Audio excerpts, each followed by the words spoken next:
Once you've satisfied your hunger, get ready for more of the hottest casino games in Vegas. Our 24-hour, 30-table non-smoking poker room proudly hosts all the most popular poker games with a variety of betting limits. Visit the poker room for a schedule of daily tournaments. Whether you're going to hold 'em or fold 'em, the best place for poker is at South Point Casino. You'll notice that our craps tables are usually the loudest in the casino.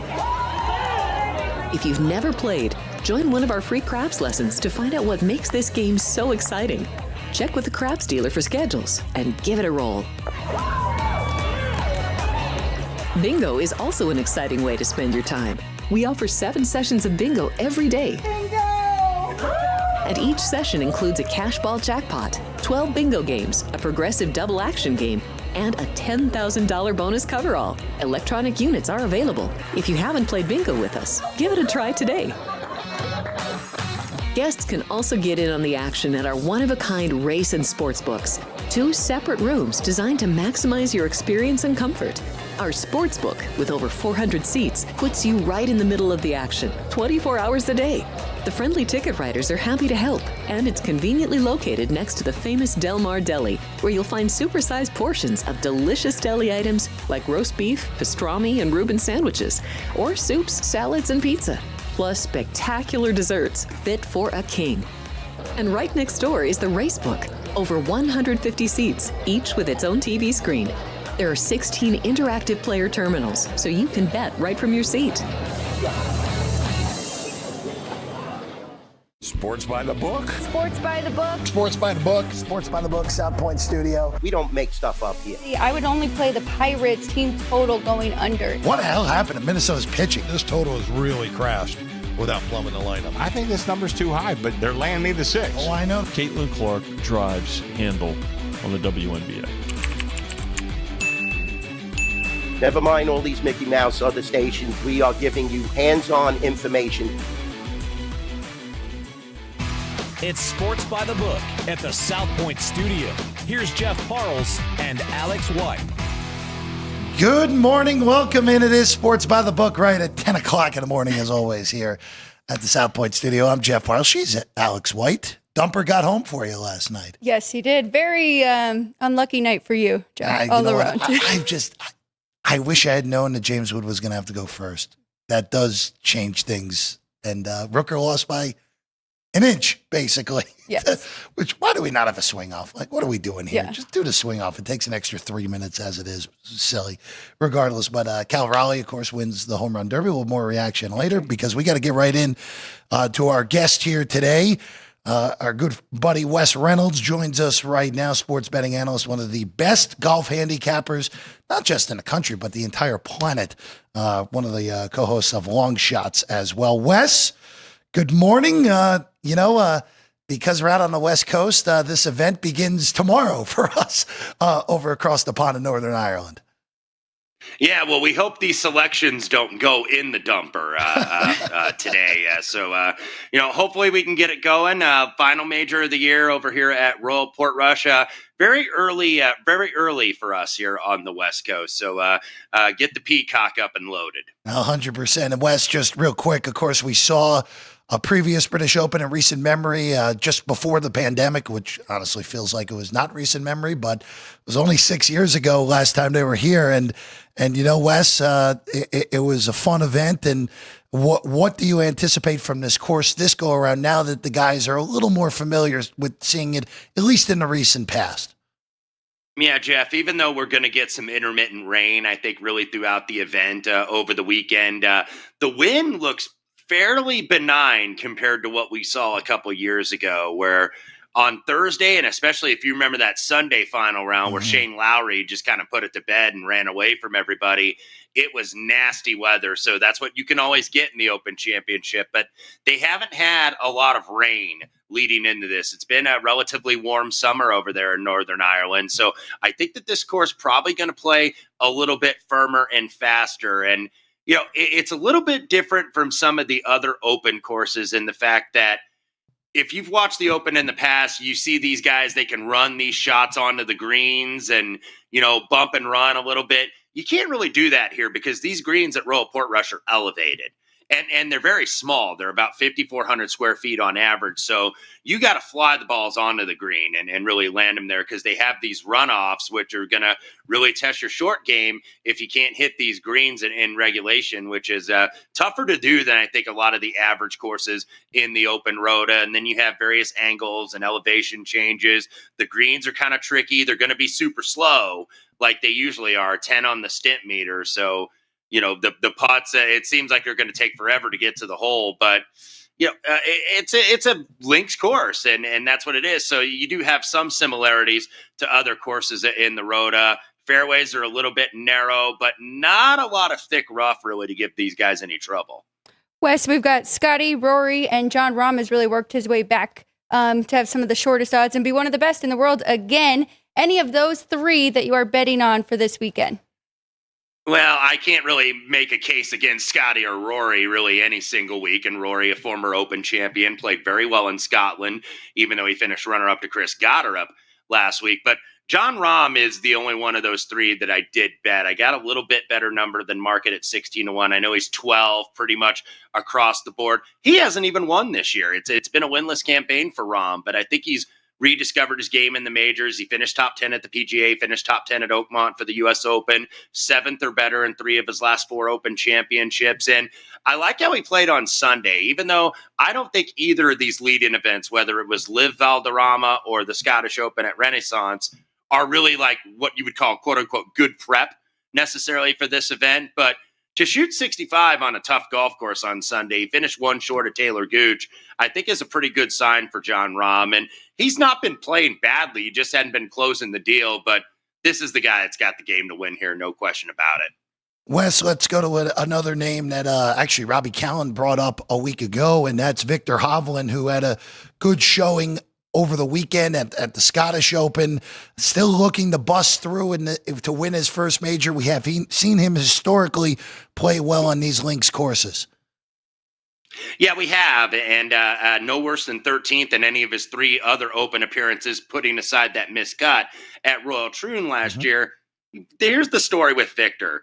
He's always tinkering with the swing. He kind of gets inside his own head and tries to be a perfectionist instead of just being who he is, which is one of the best players in the world. The short game is usually seen as the weakness, but second around the greens at the U.S. Open and 9th for scrambling last week at the Scottish, where he finished T11. First time at Royal Portrush, but he's got some good history on these Harry Colt designs. If you look at Wentworth, where they host the BMW PGA Championship over on the DP World Tour, 5th in 2022 and 5th in 2023. I think the guy's ready, and he was right in the mix. I had him at the U.S. Open. Just couldn't get over the hump there on Sunday. Couldn't really hit a good wedge. Just his wedge game kind of disappeared on Sunday. But he's got the game, and I think he's got the temperament, and I think he's got the confidence coming in at least this week. 2 other names that I have heard, and you like them as well, Terrell Hatton and then Bobby McIntyre. What do you like about these 2 this weekend? Yeah, Hatton Alex off his 4th or his best really career major championship finish. He was T4 at the U.S. Open at Oakmont, and if you've watched Hatton before, he's a bit of a hothead. He gets a little bit ill-tempered out there and discouraged off bad shots, but I think he kept it together on a really hard setup there at Oakmont. So that's an encouraging sign. He's already won this year. He won in Dubai, 4 other worldwide top 5s. Really good links pedigree too. The Alfred Dunhill Links Championship is kind of the equivalent on the DP World Tour to like the Pebble Beach Pro-Am that we see here stateside in February, where you play on 3 different courses. And he's won that event 3 times, which is at St. Andrews, at Carnoustie. So he's got a lot of links pedigree. So I think Hatton, he's one of those guys that's kind of getting up there on that best player never to win a major list. And he is certainly a part of that, or at least on the short list, as is, I think, Robert McIntyre, who was 6th here at Portrush on his Open debut in 2019. Now, 6 years later, he's a 2-time PGA Tour winner, won at the RBC Canadian Open last year at Hamilton, another Harry Colt design. Pretty good links player as well, 5th at the Irish Open last year at Royal County Down. And he's from Scotland, so he's been playing links golf his entire life. And also the fact that he finished runner-up to J.J. Spawn at the U.S. Open last month. That finally, I think, gave McIntyre that taste of like being right there in the thick of a major. And I think most players, whatever level, you kind of need that one time where you fall a little bit short in a major, where you get that taste. It's like, okay, I was in the hunt for something really big, came up short. And usually that's going to give you good preparation and really great motivation, obviously, for the next time out. So I think Bobby Mack's going to go very well this week. And also, too, Wes, McIntyre is a virtual unknown in 2019, fired a top 10 in this event at Royal Portrush 6 years ago. So a good course history as well for the lefty, as Wes said, just short in the U.S. Open a month ago. Wes Reynolds with us right now, of course, one of the best golf handicappers on the planet, joining us now. And I want to go to Russell Henley, who just feels like every tournament now, Wes, everyone has at least a little piece of Henley. Here at the South Point, Chris and Company opened him at 70-1. He's down to 45-1 as always. Shop around, look for the best price, especially in these golf tournaments. What do you think of Henley this week at Royal Portrush? Yeah, I think he could go well, Jeff. This season has been probably his banner season on the PGA Tour, even though he's been out there a while. Won at the Arnold Palmer down in Bay Hill in Orlando. Biggest win of his career in a signature event against a really top flight field. 8 top 10s and 14 starts. Comes in, was 5th at the Memorial, was 10th in the U.S. Open, was 2nd at the Travelers, and really a disappointing 2nd at the Travelers because that tournament was there for the taking. It was between him and Tommy Fleetwood and Keegan Bradley, and he just couldn't. He just didn't make the shots on the back nine, wasn't aggressive enough. But 5th at Royal Troon here last year in the Open, really good around the green and really good on approach, which is what I think you have to be this week. I think off the tee, probably less important than approach and your short game because links golf, you can hit it a little bit all over the place off the tee. And I don't think you necessarily have to be a bomber to succeed here. So Russell Henley, never has obviously won a major, but I thought how he performed at Oakmont, he's shown that he can contend. Now, can he get home? We shall see. But Russell Henley's really been in good form, and I think it's kind of raised his level in terms of his play, being now a top 10 guy in the world rankings. Someone else right there, I just had Matt Fitzpatrick. What are his odds? About 30-1 now, open 50-1 here at the South Point. Also leaning to him. I mean, one of the guys probably in your portfolio. Why do you like Fitzpatrick this weekend? Yeah, I had Fitz last week, too, in Scotland. Just he got hot to start that back nine, but then made a costly bogey, and he had to settle for T4. But I bet Fitz actually a few weeks ago here at the Open, just because he's starting to kind of find his game again. Last year, he was terrible. He was nowhere. He had, I think, 2 top 10 finishes overall worldwide. Now he's got 2 top 10s in his last 2 events, including that T4 in Scotland. It's kind of peaking at the right time. If you remember, he had a caddy by the name of Billy Foster, who he won the U.S. Open with at the Country Club at Brookline up in Massachusetts back in 2022. And they had a good run together, but that's what sometimes happens on the tour with player-caddy relationships. It gets a little stale, and you need a new voice. So he made the switch around the Players' Championship back in March and let go of Billy Foster, who's actually on Colin Morikawa's bag this week. And he's going with Daniel Perrott. They were kind of switching off Perrott and Foster early in the season, but he went with this new caddy.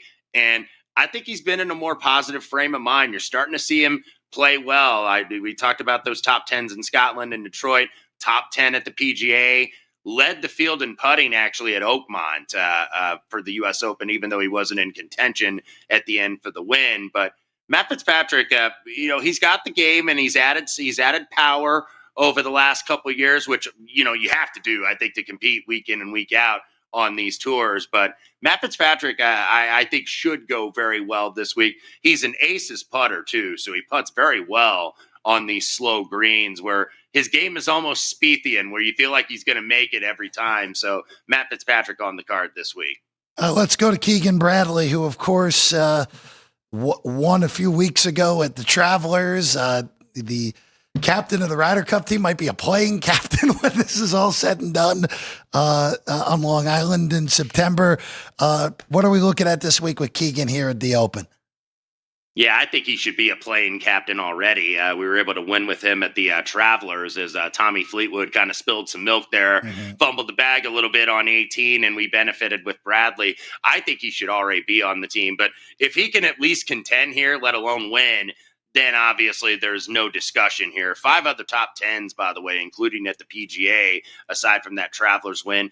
He's never really contended here. He's been kind of hit or miss. I think he's like 5 for 10 in terms of cuts made here at the Open, but he's starting to contend on a more regular basis. And even with the Ryder Cup captaincy and all the responsibilities that entails, and all the planning and having to evaluate who's going to be on your team and whatnot, he has still been focused on his game.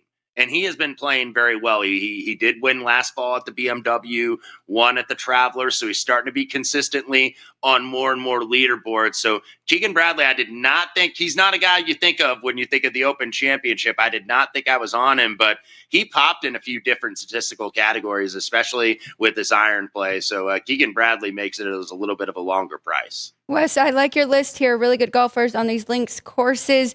If you had to pick 1 or 2 that are your favorite, whether it is just because of the price or you want to see them win their first, who would it be? Yeah, I probably have to go with Rahm. I just have to go with the pedigree, even though he's a little bit shorter now than when I played him. I would probably say Rahm, and I would also say Matt Fitzpatrick. I'm going to stick with my gut here. I know that he's become kind of popular, and you get a little worried when some of these future guys become popular, but I got to stick with my gut. I tabbed him several weeks ago. I said I'm definitely betting him, and went ahead and placed a ticket at a really good price on the opener. So I think he's going to go well this week. I just have that feeling that he's due for one where he's either going to win or he's really going to contend and be close in a major championship. I think the frame of mind, the caddy switch, like everything kind of seems to be firing in the right direction. Wes, any 100-to-1 plus long shots you're looking at this week? Yeah, one I did play, and I hate to say obvious long shot because, a guy triple digits is still a long shot. I don't care if it's obvious or not. But Tom McKibben, who I think you could get north of 100-to-1 pretty much everywhere, he's actually a member here at Royal Portrush. He's only 22 years old, from Northern Ireland, joined LIV earlier this year. He's part of I don't really follow the team aspect of LIV, whatever the team name is, of John Rahm, who's the captain of it. So John Rahm is a big endorser of this kid's game. So if he's an endorser of your game, then you have something there. He's been playing good golf on the LIV Tour. He's got top 5s in his last 2 events. Was 5th in Dallas, was 4th last weekend at Valderrama. 6 top 7 finishes worldwide this season. Just has a lot of pedigree here. And I just saw that the tee times were released this morning, and he's the first out, which I think is actually very good to get off to a good start here. Because one thing with the Open, guys, you worried that there's a little bit of a draw bias. And if there's weather, usually it's a little bit more calm in the morning from a wind standpoint than as you get to later in the afternoon. So draw biases more than any other event can affect the Open Championship. I think I did a good job of splitting them where I got half in the morning and half going off in the afternoon, because I've had Open Championships in the past where I'm just on the wrong side of the draw, and then you're going in the week and it's like, I got no chance to win this thing. So keep that in mind, obviously, as you're looking at your tee times and checking the weather forecast throughout the week. And as we know, this event, the weather is the one that can rear its ugly head more than any of the majors, just based off the weather pattern across the pond, whether Northern Ireland or just the Great Britain, the entire continent there.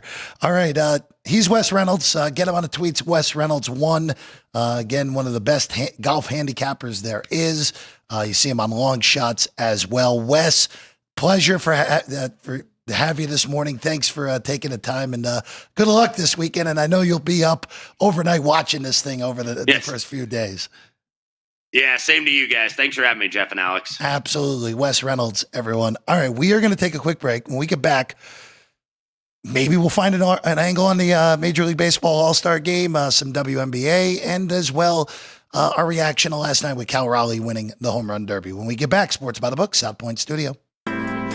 We have 11 amazing restaurants featuring a wide variety for every price range and appetite. South Point's Garden Buffet has something for everyone at unbeatable prices. Or if hunger strikes in the middle of the night, join us at Coronado Cafe. The American menu offers breakfast, lunch, or dinner 24 hours a day, plus a Chinese kitchen for authentic Chinese dishes from 11 a.m. to 11 p.m. From steak and eggs to wonton soup, it's fast and friendly service 24/7. When you need a quick pick-me-up, you can find it at our state-of-the-art Starbucks just inside the main South Point entrance. Order ahead with the Starbucks app for easy mobile order pickups. Or enjoy your favorites in the relaxing dining area anytime, day or night. If you love Mexican food, Baja Miguel's has all of your south of the border favorites. There are dozens of classics to choose from, like fajitas, ceviche, chimichangas, tacos, and more. And for spirit lovers, Baja's colorful non-smoking tequila bar is right outside.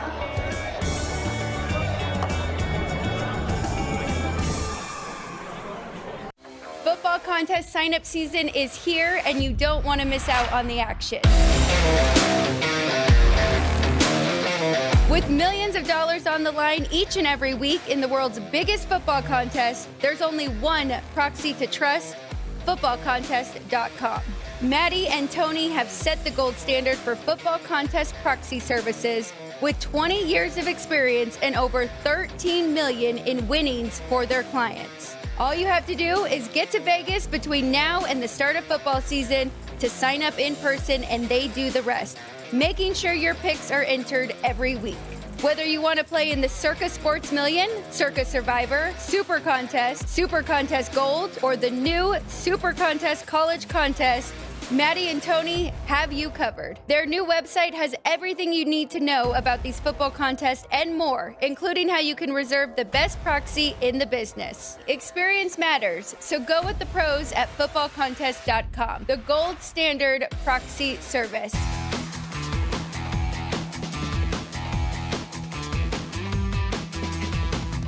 Welcome back in Sports by the Book, South Point Studio. Jeff Parles, Alex White.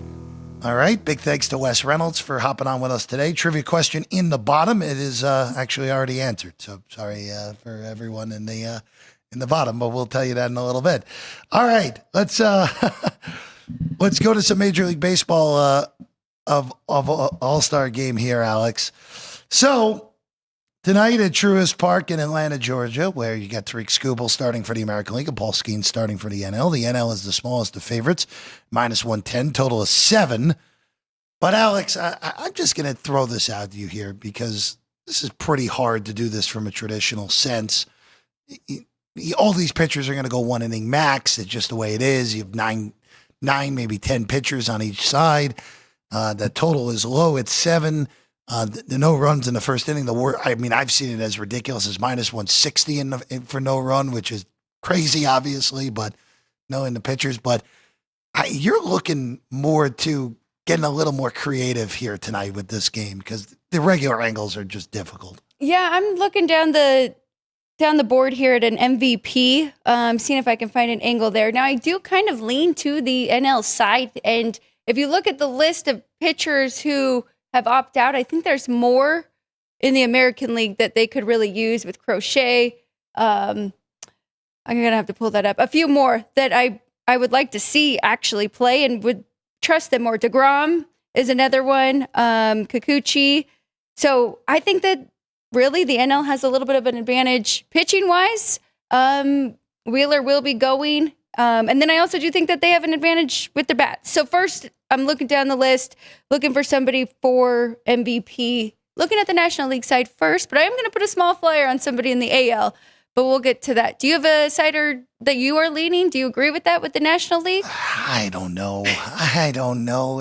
We're handicapping an exhibition game. It's hard. I'm like, look, there's a difference because there's exhibitions going on here in town in the Summer League, but that's a little bit different because you have guys playing for training camp invitees and potential to maybe even be good enough to make hey, this guy was awesome in Summer League. You know what? We're going to consider him being on our roster more so than being a two-way guy. Like there's a lot more at stake here. It's just so difficult this day and age to figure out what to do. The only angle that I am willing to go, and his numbers are too short here in the MVP way of it. And we saw this in 2013. 12 years ago, Mariano Rivera in his final All-Star game was given the MVP. If Clayton Kershaw comes out who again, he's only in this game because Rob Manfred put him in as a legacy all-star is what it was technically, whatever it's called. 60-1 is the number, which I think is pretty darn short, in all honesty. But if Kershaw throws a scoreless inning with multiple strikeouts in it and the National League wins, we could see, especially if it's like a 3-1 game, we could see something ridiculous like that. So that is the only angle I can think of that makes sense, at least. I mean, look, Duran won it last year at 150-1 coming off the bench for the American League. Right. So, like, do you look at someone coming off the bench? But here's the problem, though. The books have learned from last year and have completely sliced all the position players down.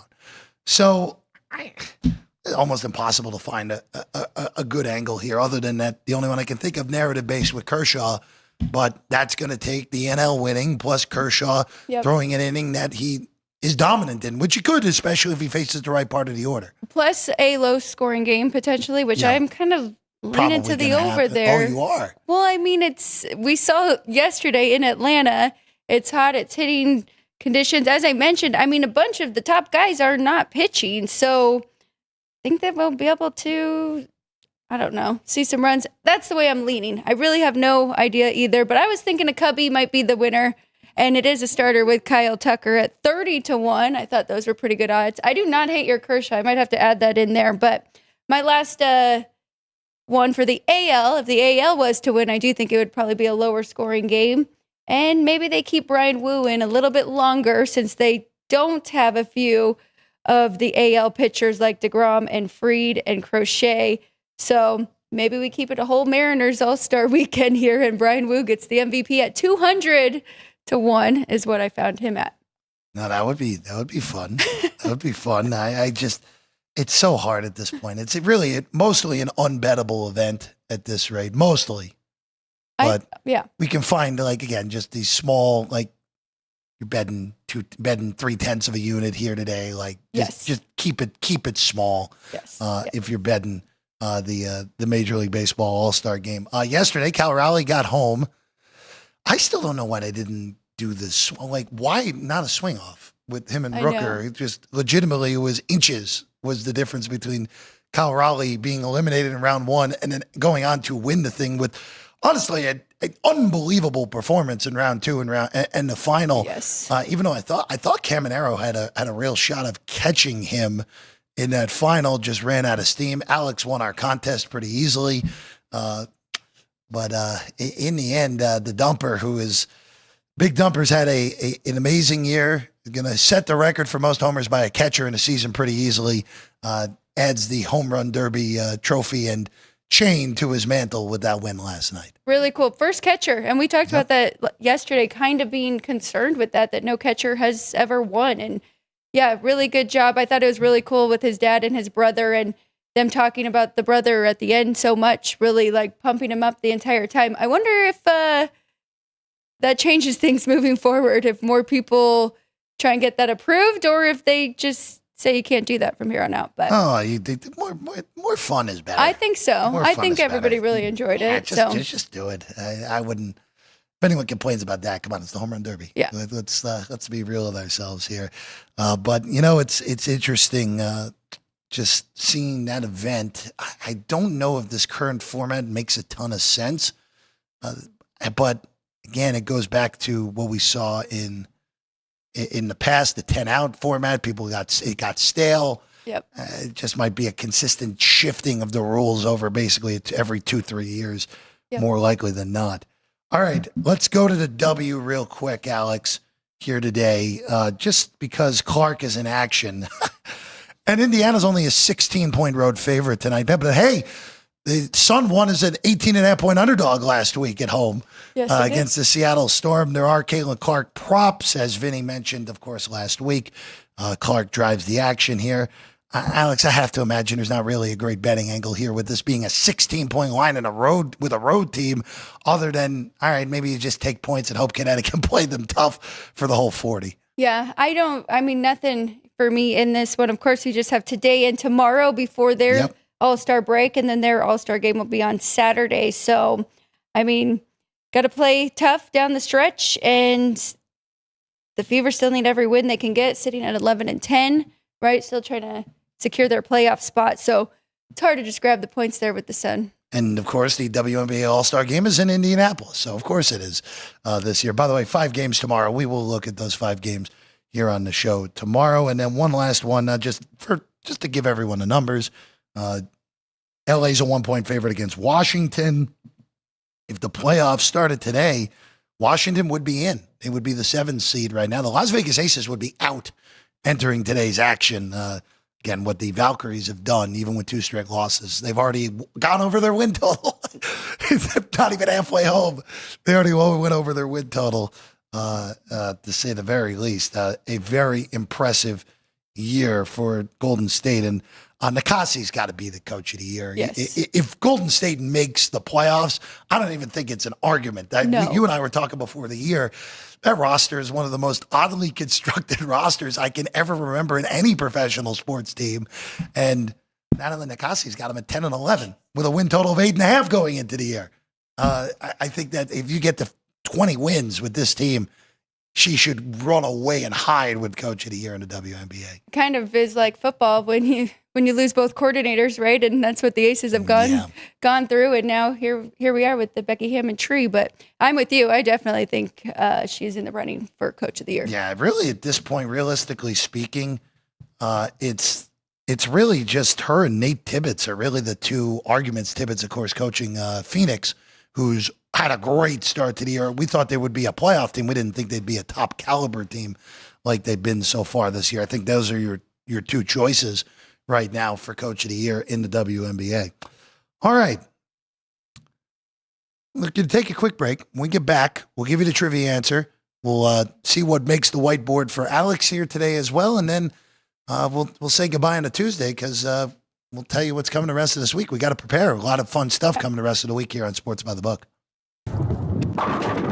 South Point Casino has plenty of attractions for the whole family.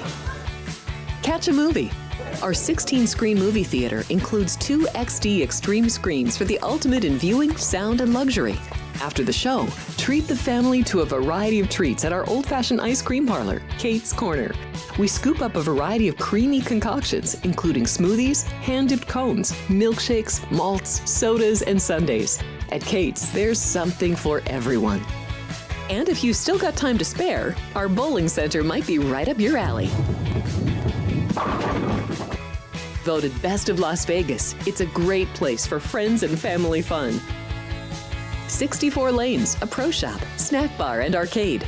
And while the kids are bowling, you can play slots and sip on a drink in the Alley Cat Lounge while overlooking the lanes. For our more serious and professional bowlers, the South Point is also home to a separate tournament bowling plaza. Sports by the book. Sports by the book. Sports by the Book. Sports by the Book, South Point Studio. We don't make stuff up here. I would only play the Pirates team total going under. What the hell happened to Minnesota's pitching? This total has really crashed without plumbing the lineup. I think this number's too high, but they're laying me the 6. Oh, I know. Caitlin Clark drives handle on the WNBA. Never mind all these Mickey Mouse other stations. We are giving you hands-on information.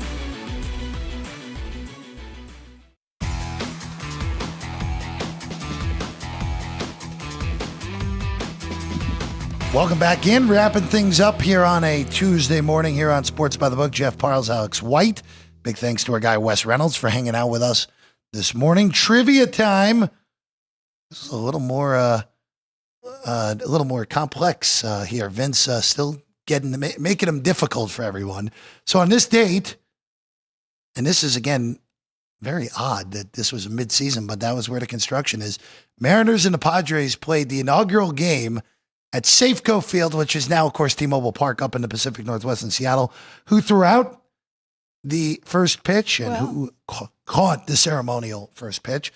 Dave Niehaus, of course, one of the best play-by-play guys of all time, was the one who threw out the first pitch, and he threw it out to Tom Foley, who was actually the former Speaker of the House from Washington State. Of course, A-Rod and Griffey were on the team at that point. But there you go. Look at Dave, ready for the moment. Right there. Again, one of the most highly regarded ballparks. Obviously, for us, the best pitchers park in baseball when we're looking at numbers, but a park that is highly regarded as one of the best in Major League Baseball. Nick's got his 5th win in a row. So Nick running it up on JR. He's running up the score on you. He's running the score up on JR here after winning the month of June. Nick looking to win the month of July as well. Wow. So there we go. That's your trivia question and answer for today. All right, Alex, a little bit different looking for the whiteboard here on a Tuesday just because not a ton going on. Alex, this is what we call the long shot whiteboard here today. Yes, it is. On the show on a Tuesday.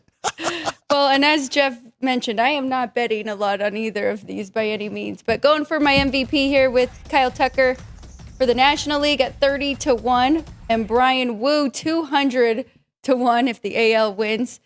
That one's really a long shot. And then so far for the Open Championships, I added 2 to my portfolio with Robert McIntyre at 33-1 and Russell Henley at 50-1. I'm going to go back, and if anybody else wants to, and rewatch our show from Friday with Robbie and rewatch Wes, because we did have to get him out of here pretty quickly, and listen to all of those and really listen to the breakdowns, because I need some top 20s in my portfolio.